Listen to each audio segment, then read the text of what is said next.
Podcast Network.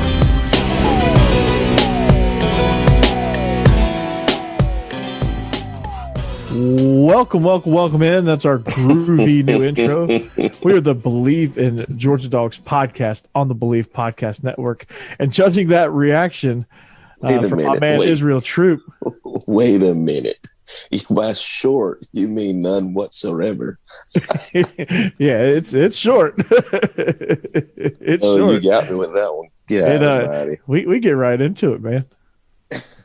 You said we have a shorter intro. I was like, all right, maybe one clip. There's nothing there. Wow, it's just a little bit of music, and we're the main event. We got to draw the curtain back. We're the main event, man. We get straight to it. There's no opening act. Thanks, ESPN. Yeah, we're real cool now. We're just straight to it now. Yeah, I might just throw the middle finger up to ESPN and just say, let's roll back to the other one. I might just go grab a national championship clip just to stick it to them. Man, we're gonna have to be like Skip and Shannon now, man. We're gonna start going at each other's neck from here on out. Yep. What do we have to look forward to other than the intro now? I mean, come on, guys. I know exactly what's going on here. This is what's up with this tomfoolery, YouTube. Exactly. Come on now. Yeah, I blame YouTube. We had a good thing going. We did. We more trophies, more problems. I've said it in the beginning. More trophies, more problems. That's right. They never said it. They never said anything until we won. Exactly. Now here we are. Short intro. 9 seconds. The blasphemy. You got me there. You're like, it's short. It's going to be short this time. I was like, all right. Hey, we're here. Oh, wait a minute. Oh, we are. Let me get my finger on my nose. Hey, I'm digging for gold here. Oh, man. Well, if you want to follow us on socials, it's going to scroll here in just a minute.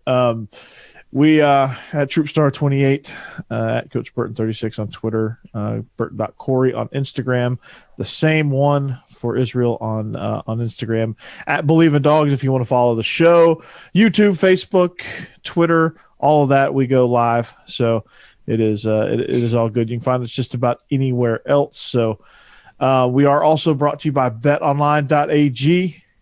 Man, it is the number one spot for all your betting needs. It is they like to wish you a happy new betting year. So that for Bet Online. So it's a great place, man. They got all kind of odds. They got a new and improved website.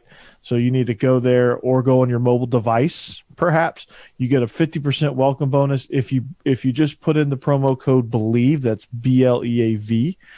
If you put in that, you get that 50% welcome bonus. They will match your deposit.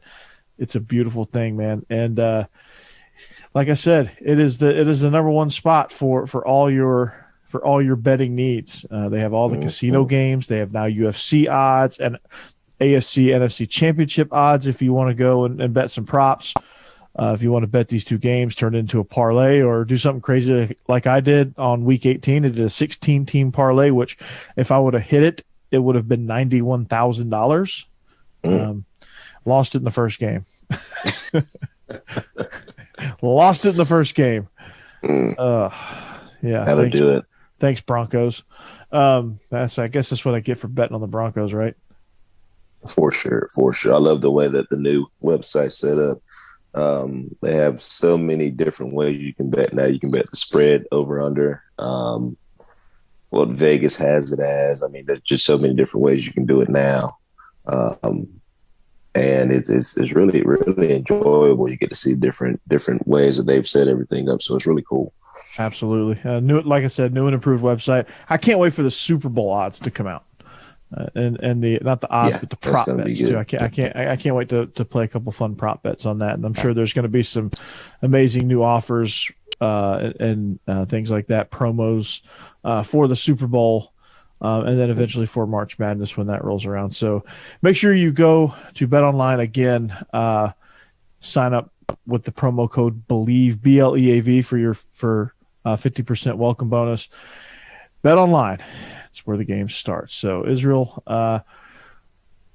we're going to go off topic a little bit today. That's going to be fun. We've got some basketball news, some good news finally, right? Ooh, Some good news finally. finally. And I think they listened to us the other night. They really did. They really did. They played inspired. They played an inspired game. It was actually one of those things where I was just in awe of, like, hey, I didn't want to jinx it. It's like a no hitter. But we played really well. Of course, if you're unsure what I'm talking about, we were victorious over the Alabama Crimson Tide, and the score was 82-76. It was one of those games where Alabama just really never had it going on. For Georgia, the leading scorer was Aaron Cook with 35 points, followed by Cario Aquindo with 31, and Dalen Ridgenall had 26. So you had a bunch of guys that caught fire. Just about everybody that played was in double digits, which is good. Georgia was 44.6% from the field to Alabama's 43. Three-pointers, Georgia was 34%. Alabama's 26%. Free throws, Georgia was at an 80% clip, and Alabama struggled at 65. Oh, wow. Yeah, turnovers, it was 19-4. It was Georgia won at 19-14. Had fewer turnovers there. So, I mean, if you look at the stats, it was really quite an even game. Georgia just got hot down the road. So, and I don't know, like, what did you notice with this game? Like, what was the biggest thing that stuck out to you? I was at our awards bank, so I didn't get to see the whole game, but I saw some highlights, and just the way they played. They came out and played inspired basketball. As you was reading the stats, I mean, you can just see it. I mean, we were better at free throw line. We were better at shots in the field. It was close, but we pretty much led in every category, and that's what you want. I mean, you got your leading scorer scores 35 points.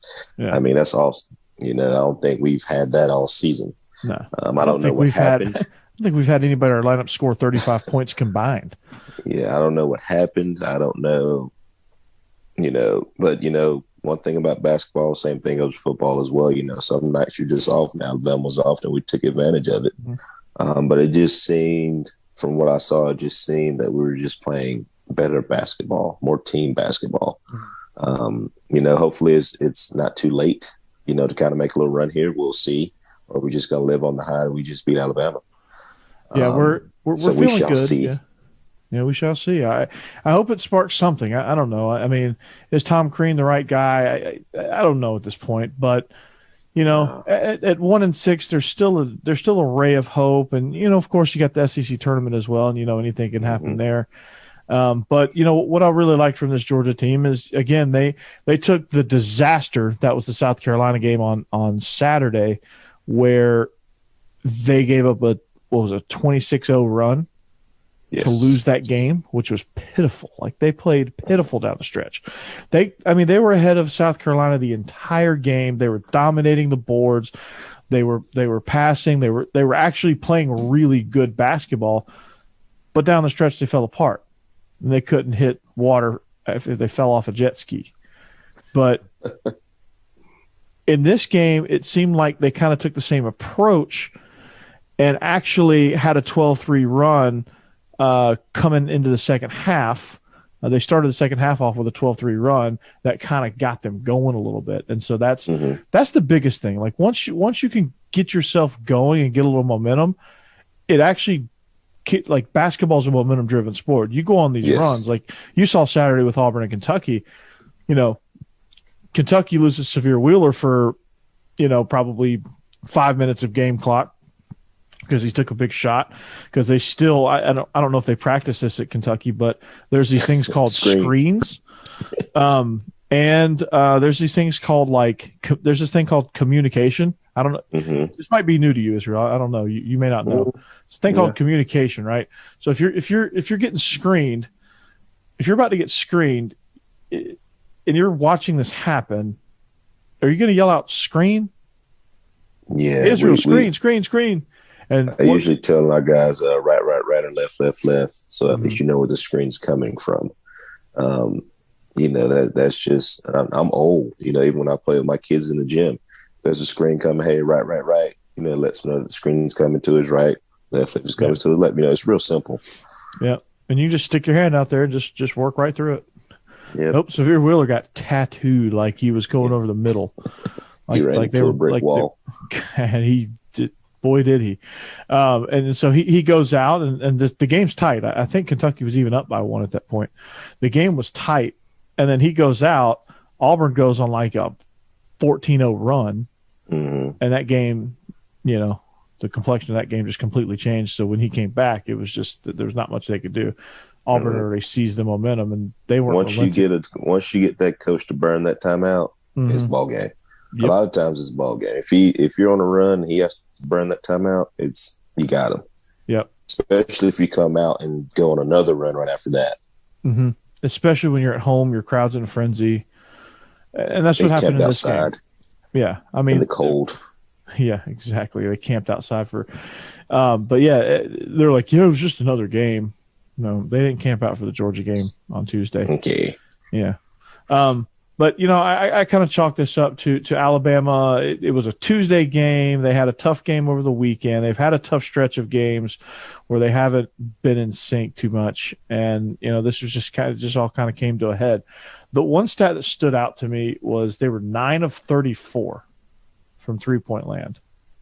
At some point, somebody got to stop shooting. What baffles me is two things. One, they threw up 34 three-pointers. Yes. What does basketball become? Secondly, they only hit 9 of them. Like, in a world where basketball is all about the three-pointer,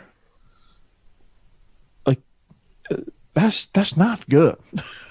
Look, if I'm the coach, I'm telling my team, you better not shoot another shot outside the three-point line for the rest of the game. Yeah. After about 15, and we ain't hit one yet.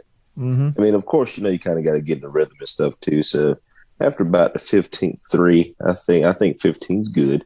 About the 15th three, no, cuz don't you take another shot outside the 3-point line, or you were going to come sit next to me. Yeah, for the rest of the game. I'm about to put my old guy hat on for a second, Israel. I'm about to tell you, here, get off my lawn. Back in my day, whatever else you want to know. Back when I consider the 80s and 90s the golden age of basketball. Would you agree with that? I can agree with that. So the golden age of basketball was what? Dominated by centers. And it was people getting beat up every day. It was people getting beat up. It was a much more physical game. And people that foul. What was a foul back then? A foul was you were bleeding. Yeah. A foul was you're on the floor. Yes. Like if you didn't hit the floor, sometimes even then it wasn't even a foul. If you could hear the slap in the upper deck, that they may have called it. Yes. But for the most part, I mean, you go in there and you just get destroyed. Like people didn't go in the paint, but people also like the way teams were made up, right? So you had like teams nowadays, they have 3-point shooter, and a slasher. And then just some other random dude to get rebounds, right? Like there's no dynamics there. No. Like there's no the way teams were constructed in the 80s and 90s, they had 1 to 2 scorers, right? And when I say scorers, that means you're driving, you're shooting mid-range, you're shooting threes, you can do it all, right? There's not a lot of scores in today's NBA. There's a lot of 3-point shooters, there's a lot of slashers, but there's not a lot of guys that can be all around scorers, like a Kobe Bryant was, like LeBron is, like Kevin Durant. Then you had your shooter, right? So like Steve Kerr, Robert Horry, Ray Allen, those guys, right? And then you had your ass kicker, right? Like Rodman, John Sally, the Davis brothers for the Pacers, Charles Oakley, Those guys. They're going to do all the. They're probably scoring 6 points a game. Yeah, they're probably getting doing all the dirty work. They're getting 15 boards, and they're going right to the limit of their fouls. They're doing everything they can to not foul out. And they're probably going to foul out a lot, but they're going to do everything they can not to foul out. But again, they're going to push it right to that limit. And then you had your big man. Then you had your dominant big man who snagged boards, created down low in the paint, got momentum grabbing dunks, jammed on people, blocked shots, and would just dominate. And you don't see that in basketball anymore. No. And you had guys like Olajuwon, Shaq, Ewing, those guys that could run the floor as well as big men, but really, like anything in the paint, like they're just dominating. Like Shaq was breaking basketball goals, right? You don't see that. Like you don't see any, like 7-footers now just want to go out and shoot threes. Like basketball right now is a pretty sport. Yes, it's the biggest finesse sport I've ever seen.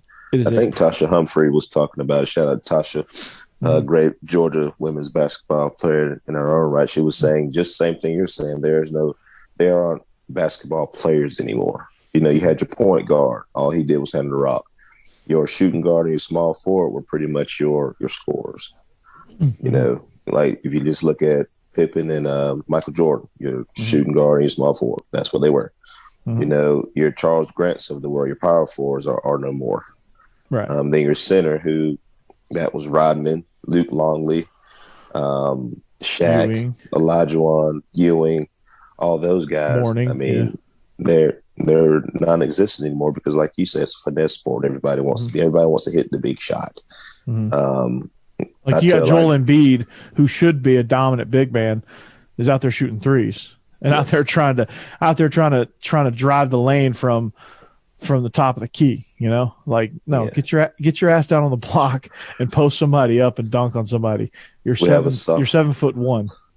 We have a sophomore at our school. He's 6'5", and he is soft as tissue paper, wet tissue paper. I was giving him hell today because I watched him literally do nothing. And I said, I'm going to come down there. And I went down there and banged with him. I'm 6'1". This kid's 6'5". I think he's like 220, 230, but he's a big kid. And I rocked him to sleep today. And I was like, I'm an old man. His first thing was, this isn't organized basketball. This is street ball. I was like, this is where you get better. And you're a big man. There's no way I should be down here banging with you, jumping over you. There's no way. Well, you got that old man strength too, though. Well, yeah, and he made me mad too, so I had to show him what was up. But that's neither here nor there. As long as you didn't fire the ball at his head, you're going up on YouTube, on Twitter. A big man, be a big man. But they don't do that. But he's right. They don't do that anymore. It's finesse sport now. I think that's what's wrong with basketball. I think that's why I don't watch basketball like I did back then too. Yeah, is because you sneeze on somebody or you cough on somebody's a foul. Or I don't like the way he touched me and they get a foul. Yeah. I don't like that. And you know why the Warriors had their little short dynasty run? Because they shot threes. They didn't go in the paint. Well, they had Draymond Green who kind of had that. He was, I guess, if Draymond Green is the grimiest guy in the league, then I guess we're in trouble, right? Says something. But like the Spurs, like they had so much sustained success because they had Trey Parker was the distributor. I'm drawing a blank. I just had a brain fart. Kwame. Huh? When Kwame was there. Kawhi. Kawhi, that's it. Kawhi was the scoring small forward. You had Duncan. You had Manu Ginobili. That's who it was. I couldn't think. You had Ginobili was the slasher, was the driver. Kawhi was the all around guy. Duncan. And then you had Bruce Bowen, who was a lockdown specialist. And then David Robinson was your big man. Yeah, and David Robinson was your big man. And then when Robinson retired, Tim Duncan took over kind of that big man role, and they kind of had they had LaMarcus Aldridge, and they just had some other. They played like dual power forwards. They kind of did something a little bit different, but they were still built and played old school basketball even into the new era. You can just look at Pop and tell that he doesn't like the new era of basketball. He hates it, man. He hates it. He's that old school coach, and him and Phil, I bet they get together on Sundays and smoke a cigar and drink the bourbon. Is like, man, look at this. They watch ESPN and be like, man, look at this. Look at this soft crap. This is soft as Charmin Ultra. Yeah. So how does this pertain to Georgia? Well, I think Georgia, honestly, I think Tom Crean came in here and, he did his best. I can't fault him, but it's just not working out, right? Mm-hmm. I mean, and we say this coming off the heels of a win, but we're talking about a miracle win here, and finally he's getting his first conference win in the 7th game, and 45 minutes down the road, there's probably 4 NBA teams in just playing high school basketball in the city of Atlanta, and you can't get one of them. I mean, if I'm the new head coach, or if I'm Coach Crean right now, I'm going over right next door and talking to Coach Taylor and saying, "Hey, Coach, what can I do?" Because if you watch the girls play, well, take that back, the women's basketball team play, they're dominating. They play old school basketball. They have the big, they have a point guard, they have shooters, they have. That's what they have, and that's why they're winning. That's why they're being successful. I mean, watch South Carolina girls play. They the same thing. Dawn Staley over there, she's doing a great job. If you watch these women teams play, that's what they have. They have a big, they have a scorer, they have a couple slashers. They got the intermediate person that can shoot. I mean, they're doing it right. If I was them, I would go and ask some of these women's basketball teams what they're doing and how they're doing it.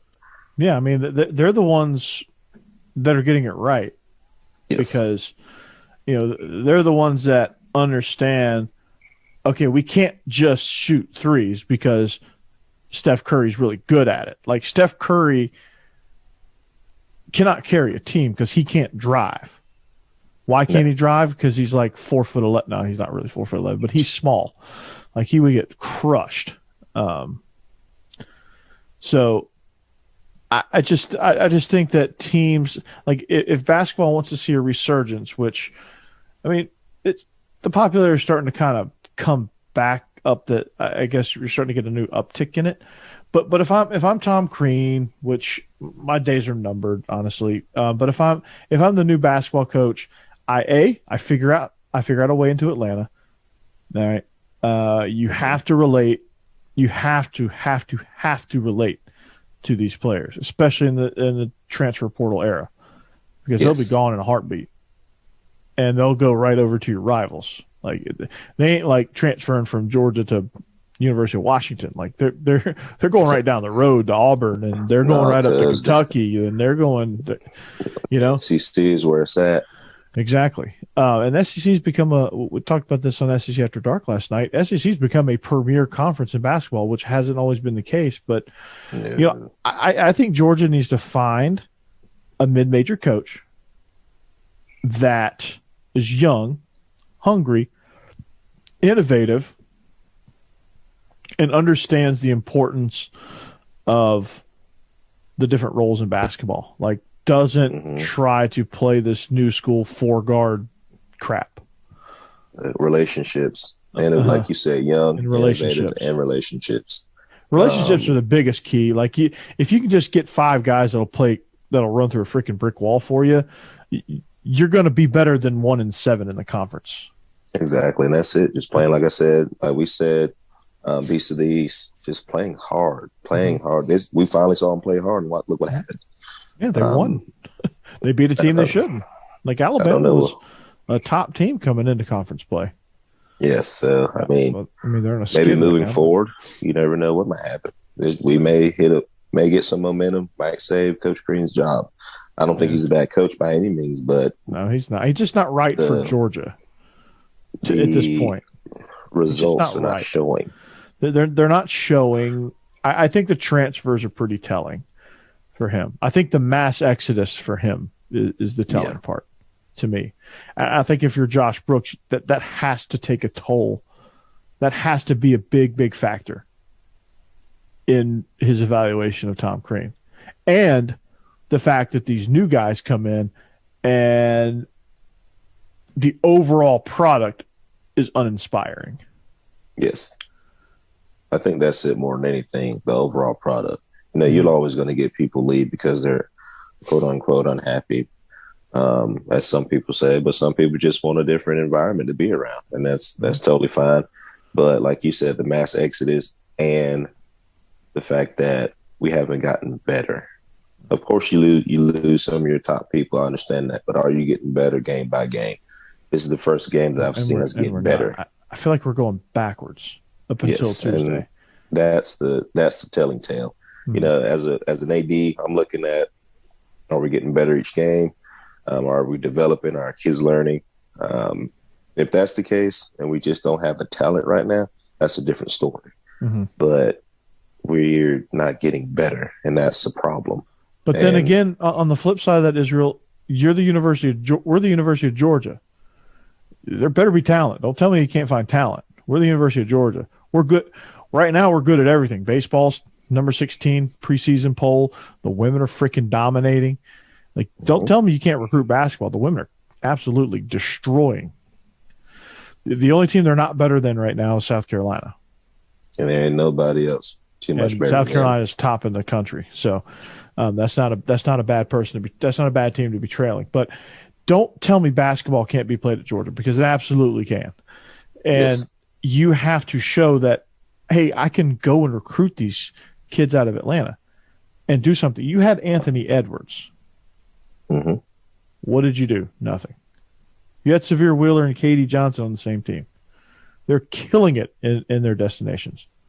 Did nothing with it. Like, at what point for Tom Crean, and again, he's not a bad coach. Look he had some great teams up at Marquette. He had a pretty good run for Indiana, and Indiana was coming off probation. They were coming off some big sanctions there. So there are some factors with what happened to him at Indiana. But I think he's a good coach. Again, I just don't think the recruiting piece of it, especially in this league, I just don't think he's there. Like Mark Fox is a good schematic coach. He knows the game of basketball. But again, he just could not recruit. He's in Nevada, I think, right? Look, you got to send your millions out. You got to start getting tape. You got to start going to some of these AAU games. You got to start meeting kids. You got to get some help, because if you don't, I just look at the women's basketball team, for example. All of those girls play AAU ball somewhere. I remember seeing them as they were being recruited. They all did. Mm-hmm. So how did Coach Taylor and her crew find those girls? They got on the trail. There's just no. It ain't rocket science. No, it ain't. It really ain't. So they gotta. It just. I just don't understand it. Like, I just don't get it. And the excuses, there are plenty, but nonetheless, got to get better as that goes. But glad to see us get a win. Glad to see us at least not go winless in the conference. And maybe, and I hope I'm wrong. And I hope I'm wrong. I really do hope that I am wrong, because that would mean Georgia basketball would get to the standard that every other program is upholding now at the University of Georgia. So I hope I'm wrong. It's time for the men's basketball team to pull their weight. Every other sport has. Gymnastics gotten better. Softball just got a new coach, and they're about to go bananas. Soccer's gotten better.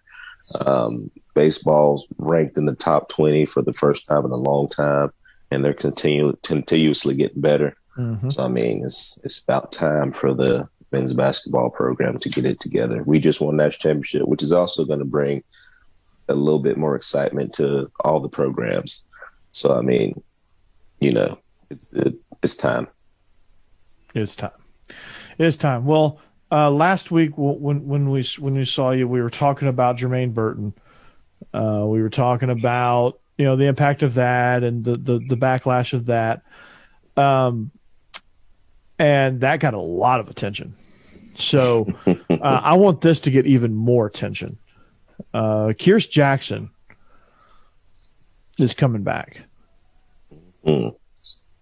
That is real. I think the impact of him coming back far outweighs the impact of Jermaine Burton leaving.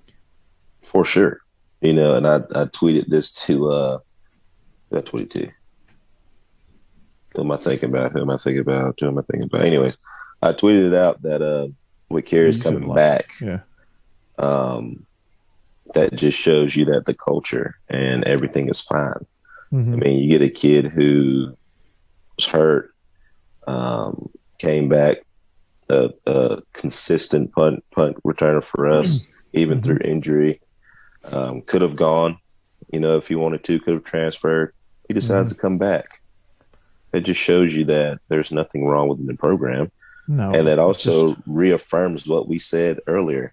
Burton wanted to go somewhere where he could be featured a little bit more, and that's totally fine. It's okay. His end goes different than anybody else's. Hey, hate to lose him. It's a really big piece. It's a big piece, but I don't know if you know this. Georgia does recruit. They recruit quite well. The transfer portal. We're going to get some at the transfer portal, and the transfer portal is going to be kind to us here in just a little bit. So, if you're one of those that saw Jermaine Burton transfer and you hit that panic button, a little premature. Now, I hate that he went to Bama because it's Bama, right? And it's like they need another wide receiver, right? But again, I don't fault them for wanting to find somewhere to go and thrive. But again, it is what it is. So Burton is done. He's an Alabama guy now. He's a Roll Tider. So Tide Talk podcast, Jake Thomas, Stacey Blackwood, they will talk about him. We will talk about him on SEC After Dark because we cover the entire conference. We will not talk about him on Beast of the East because he's not in the East anymore. We're not going to talk about him here anymore because he's not here. But Kyrus Jackson is. And he brings leadership to a very, very young wide receiver room, which is really what I love because he's going to be the guy that they all look up to. He's still a playmaker.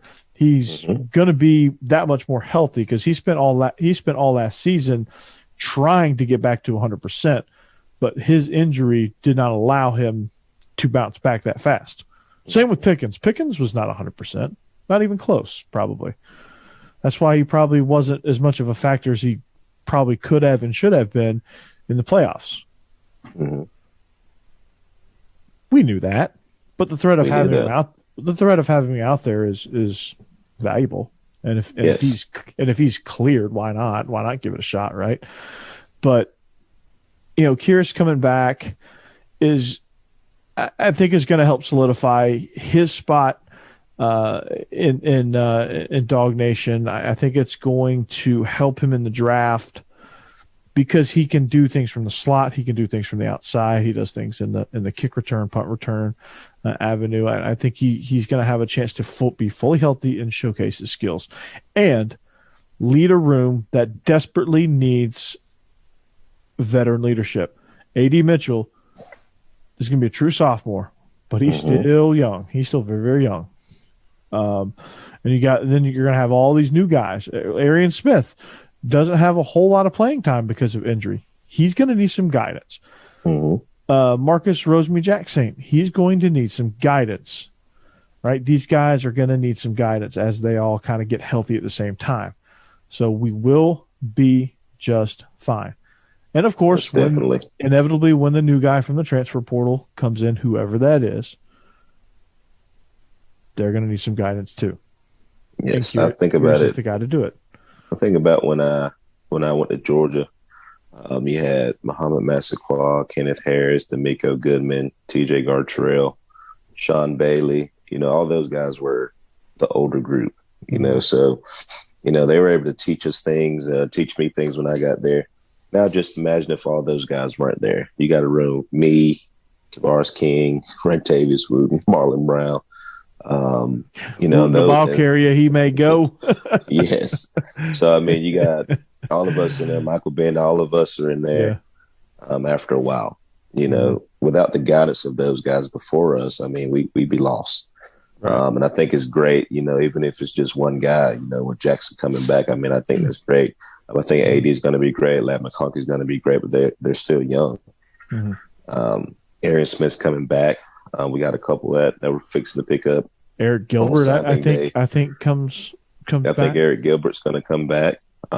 So, I mean, we still got Brock Bowers and all those guys too to kind of make up that room. But at the same time, there's nothing like that veteran leadership that comes with a guy who's been there, seen it, and you can tell he has a lot of respect from his teammates as well. So I'm glad that when I saw he was coming back, I tweeted immediately, "Go Dawgs," because I mean that's a huge pickup. I was a little worried that he was going to dip out too, which because he can.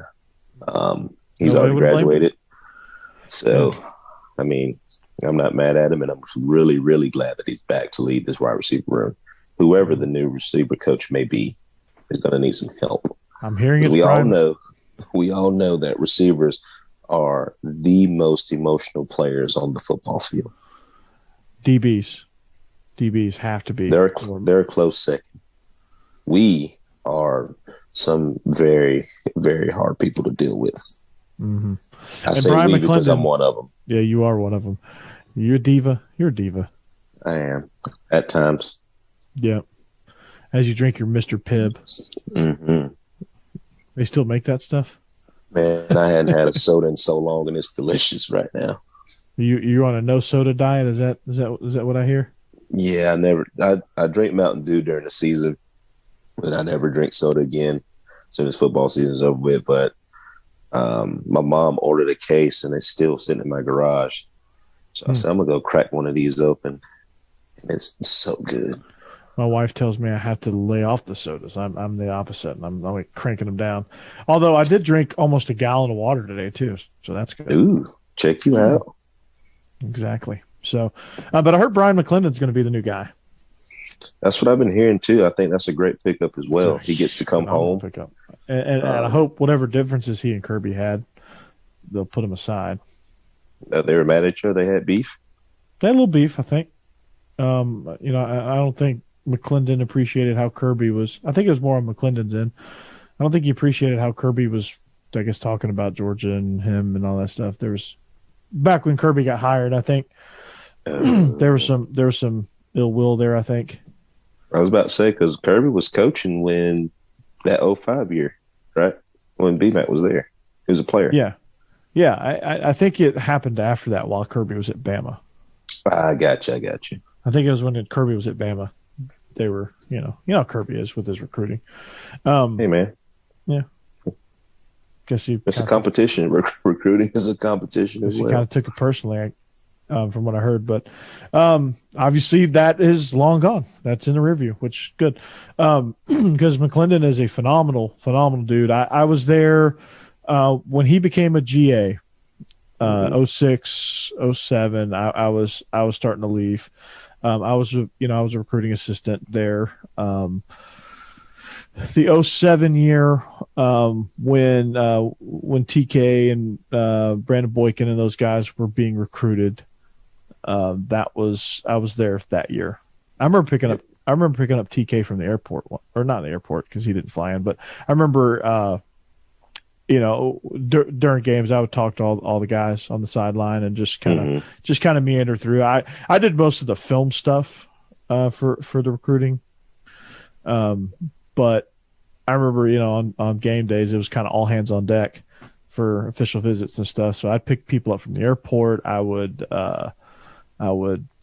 interact and mingle with people on the sidelines and stuff like that, and in the recruiting box. So that was kind of what I did, and Tavares was one of the guys I interacted with. And so, again, I knew we were in good shape, when he came, and then, followed his career. So that was a lot of fun. But Mcclendon was a guy that in the office we'd chop it up. He'd ask me about guys and about recruits and stuff like that. We'd chat, and, Mcclendon's one of my favorites. Yeah, he's a great coach. Tried to keep me on my toes, but I kind of waver a little bit. But he's a great coach, great recruiter, great friend of mine now. Some of the things that he taught me as far as the coaching aspect, discipline aspect, I still use today as I coach today as well. So, I mean, I think it'd be a great hire in the long run. I mean, you got him, who's a great recruiter. You got Dale McGee, who's a great recruiter as well. You got both of those guys who have done a phenomenal job at Georgia recruiting anyway. It would be great. You know what's interesting, and we dove into this a little bit last night, but the way college staffs are being structured, if you really kind of look at it, the on-the-field guys are starting to all become recruiters. Mm-hmm. And then all your X's and O's guys are the analysts. Mm-hmm. So it kind of like that whole structure now kind of frees up the on-the-field guys to recruit more. Yes, the budget now, it's especially brilliant. when you see how many people Florida's hiring right now. The support staff is huge now. You got your GA still, but you're getting high quality coaches to come in just to be analysts. I mean, you got Buster Faulkner on staff. Yeah, you got Muschamp on staff. They just hired Bobo. They just hired. Yeah, you got Bobo. You got Jancic, who was on staff, but who's been a D1 defensive coordinator, who's now going to LSU. So you got all these guys who are top-notch coaches just coming and being analysts, which is, like you said, frees up all the on-the-field coaches to get to know the players, because a lot of times you don't get to see. I know when I was being recruited, I didn't get to see Coach Eason a lot, but I would always see one of the analysts that came by or the GA that came by, things like that. So I think it's really good. It's a dang good recruiting pitch. Yeah, absolutely. And so it's a pretty awesome deal. But yeah, they hired Coach Bobo. That was official. But I just thought that was interesting. So and looking at the staffs and analyzing the staffs, I wanted to get another chance to make fun of Florida. Are you the game changer coordinator? Did you see that? All the goofy names that he has for those guys. I saw that. I don't know what the game changing coordinator does, but you really have to kind of read. You have to read deep into the description to find out it's just the special teams coordinator.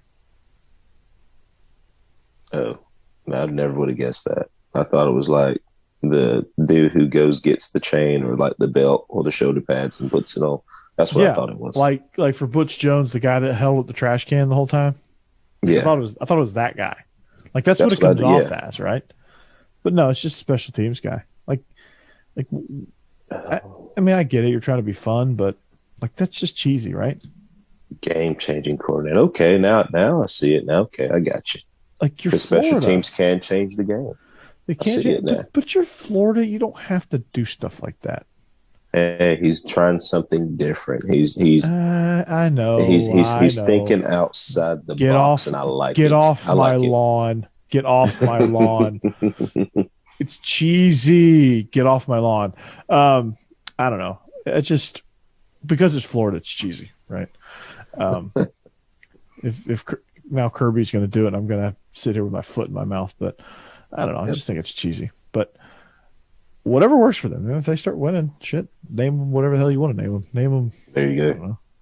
Dwight Schrute, assistant to the head coach. Who knows? Who cares, right? But yeah, so that's that was, thought that stood out to me. We got a little bit of time left. Courtney put us on the clock because she knows you and I could ramble on all night. Playoffs. How did you like those games last week? I loved them. I loved each and every one of them. I'm looking forward to the championship games this weekend. Who you got? BT Dubs, Bet Online got me this week. Way to go, Bills. I had the Bills winning, which they were winning, and then all of a sudden it went bye-bye. And then I had the Bucks winning, which they came back to tie it and ended up pissing down their leg because the moment was too big. So this weekend, I think the Rams get over the hump and they beat San Francisco. Mm-hmm. If the defense keeps playing like they're playing, Garoppolo doesn't stand a chance. No, Garoppolo's going to die. I think if they stop Debo, they'll win. Which that's going to be hard, but I think if you neutralize Garoppolo, they'll win. And on the other side, it's a tough one because the Chiefs didn't play defense. The Titans sacked Joe Burrow, a.k.a. Joe Shiesty. They sacked him 9 times and still lost. So, and Jamar Chase is a better receiver, in my opinion, than Davis from the Bills. And we saw what he did to the corner, made him fall. And pissed down his leg too. So I want to take Cincinnati, but it's really hard to beat Patrick Mahomes and that offense. So Bengals are going to have to play defense. Their defense is better. Bengals can. They're the best third down defense in the league. They have a pretty good defensive front.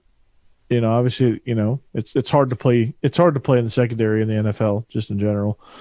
But they're just so dynamic offensively with Joe Shiesty and Jamar Chase, Joe Mixon, C.J. Uzamo, whatever, however you pronounce it.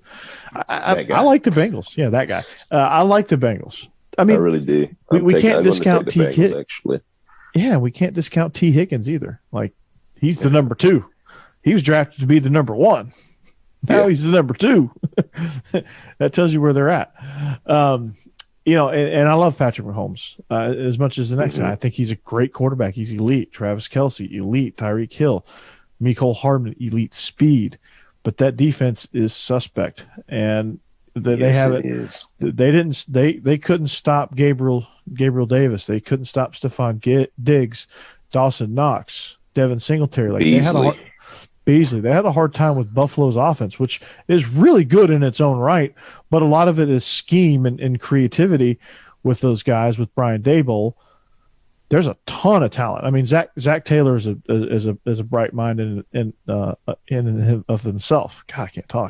Can't say that phrase, but he's an offensive genius himself. But he has the talent. Like they have better talent. He's got some young talent too, boy. Mm-hmm. He does. Young. He's got some young guys that are hungry. This is year 2. And they're already in the AFC Championship game. So, I mean, Arrowhead's a tough place, though. It is. I think you can't let the crowd get to you, which the Bills did a great job of not letting that happen, especially offensively. They didn't even spend a timeout because the crowd was too loud, which is huge in a game like that, playing on the road. So, I think if they can keep Joe Burrow upright, he'll have a field day. Because their defense is 10 times better than the Bills' defense as far as that aspect of the game goes. Yeah, and I like the Rams. I really love their defensive game plan against Tampa, where they were moving those guys all around, stunting, blitzing. Yes. I mean, they knocked the hell out of Tom Brady.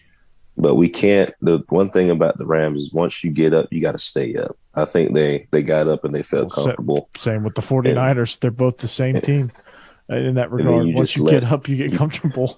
And you cannot let that Tom Brady just keep playing. You got to continue to hit him, piss him off, and then you win the football game. What'd you do? You let him off the hook.